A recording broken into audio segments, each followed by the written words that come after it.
Well, it's possible that you are new here, so I wanted to take just a moment to introduce myself. I am Miles, and as you might see from the title on this channel, I am a pastor, Pastor Miles. I serve a church called Cross Connection Church in North San Diego County, California, and this channel is mostly me talking about the Bible, which is kind of what pastors do, or at least one of the major things that they ought to do. The early ministers or apostles of Christ, they gave themselves to the scriptures and to prayer, and they continued diligently in teaching others the scriptures as well. So that is a big part of what I am seeking to do here. And I would invite you to subscribe and share this content with others, because I am convinced that the scriptures are, just as the scriptures say, they are alive and powerful, and they effectively deal with our biggest problems and answer our greatest questions having to do with meaning and value, what matters, morality, truth, goodness, origins, purpose, destiny, and identity. So if you are interested in any of those things, subscribe and like and share this channel. Currently, we are going through the Old Testament book of Isaiah, and today we are reading through chapter 22. So get your coffee.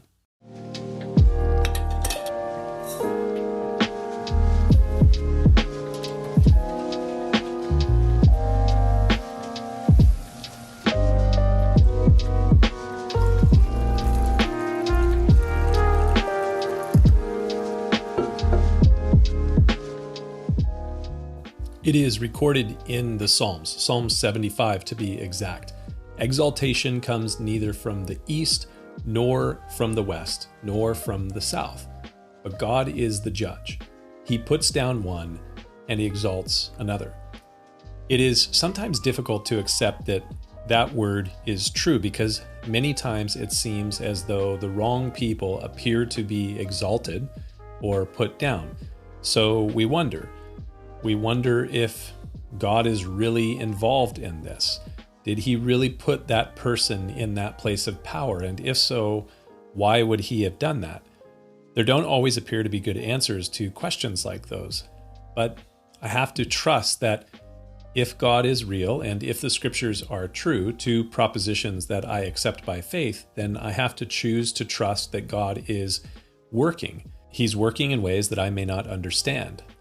Look around the world right now.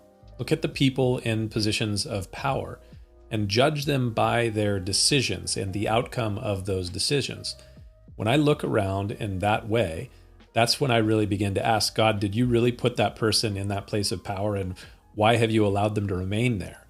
You may feel the same way when you look at the boss, supervisor, or manager over you, or the people in charge of the school board, or the people in charge of the city council, or the county supervisors, or those at the state or federal level. You may say, God, really? Like, this is the best we could do?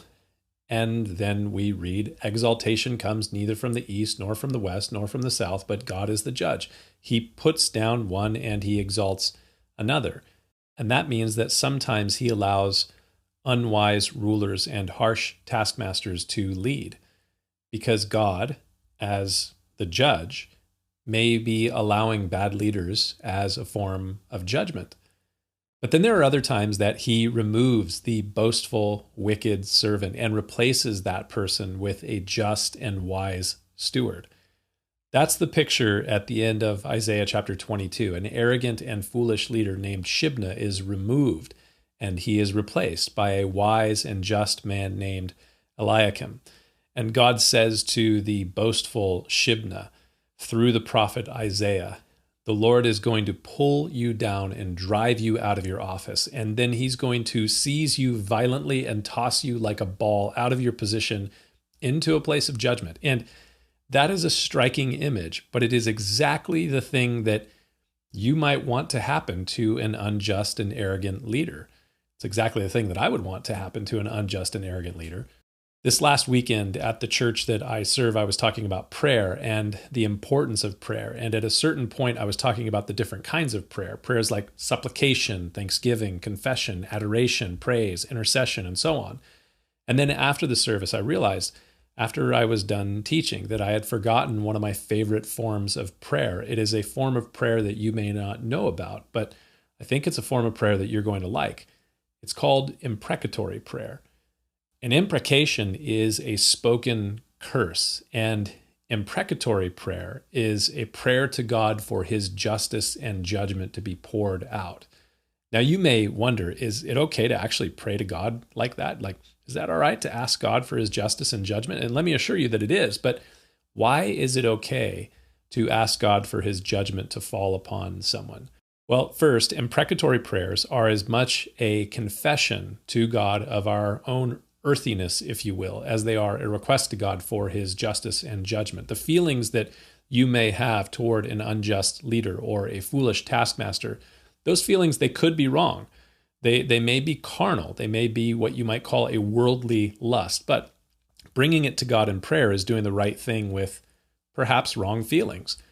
Then again, your anger may actually be just. Your anger might actually be right. But though you are righteously angry over injustice, and you should be angry over injustice, it would be unrighteous and unjust to take vengeance into your own hands. So bringing your anger to God in the form of an imprecatory prayer, that may be in fact fulfilling Paul's exhortation in Ephesians chapter 4, where he says, "Be angry and do not sin."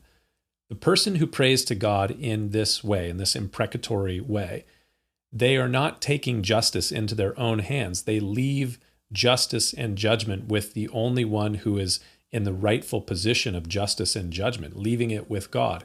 He alone is the one who has the right to bring justice, judgment, and vengeance. That's why God says, "Vengeance is mine, I will repay." So when you see an unjust, foolish Shibna in a position of power and authority, accept that they are there because God has allowed them to be so. But it is still okay to pray, God, boot that person out and raise up an Eliakim, a just servant, a good steward. Something to think about. We'll see you next time.